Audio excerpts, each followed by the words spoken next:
جو ہم کمائی کر رہے ہیں، جو دن رات محنت کر کے جو باہر کر رہا ہے، جو ملک میں کر رہا ہے، اس کا استعمال کس طرح کرنا ہے. جو باہر کر رہا ہے، جو پاکستان میں محنت کر رہا ہے، جب فصل پکتی ہے پیسے آتے ہیں دماغ خراب ہو جاتا ہے، لڑائی جھگڑے کچہریوں اور وکیلوں کو دے دیتے ہیں، ایسے ہی اور بچوں کے اوپر یہ انویسٹمنٹ کرتے ہی نہیں ہے، اسکول بھیجتے نہیں ہیں. اگر بھیجتے ہیں تو مجبوری کے تحت. میں نہ خدا رہا جس کے پاس کوئی پیسہ ہے تو وہ آپ اسکولوں پہ خرچ کریں، بچوں پہ کریں، اور گورنمنٹ کی سپورٹ کریں تاکہ وہ بچوں کو پالش کر کے اس قابل کر سکے کہ وہ ووٹ کا بھی استعمال صحیح کریں، اور ملک کے لیے، اپنے لیے، سب کے لیے ایک ایسی مثالی زندگی پیسہ بنائیں جو کہ آنے والے وقت میں ان کے کام آئے.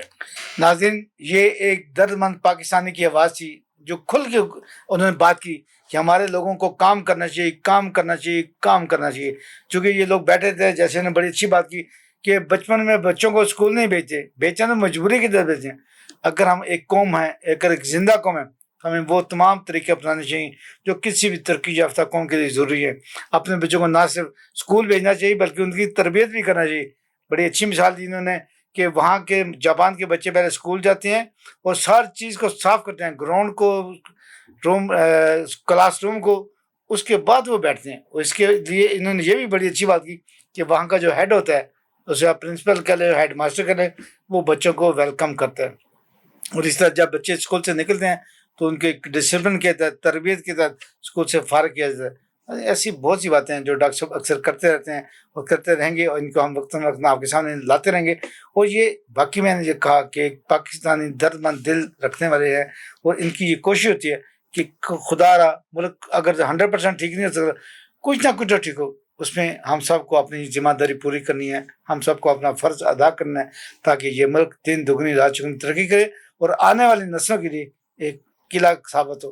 اسی کے ساتھ اپنے میزبان سید حافظ کو اجازت دیجیے. ڈاکٹر ارشد صاحب کے بہت ممنون ہیں، مشکور ہیں کہ انہوں نے آتے ہی 4 ملکوں کا دورہ کر کے ہمیں اپنے قیمتی وقت سے نوازا ہے، اور وہاں کے تجربات سے، اسپیشلی جو مصطفیٰ ٹاور یا مصطفیٰ پلازا جو بھی وہاں تھا، جو انہوں نے بات کی ہے، باقی بڑی کام کی بات ہے کہ اگر انڈیا وہاں پہ اتنے قدم رکھ سکتا ہے تو جاپان کے ساتھ تو ہمارے بڑے اچھے تعلقات ہیں. اسی کے ساتھ اپنے میزبان سید حافظ کو اجازت دیجیے. اللہ حافظ.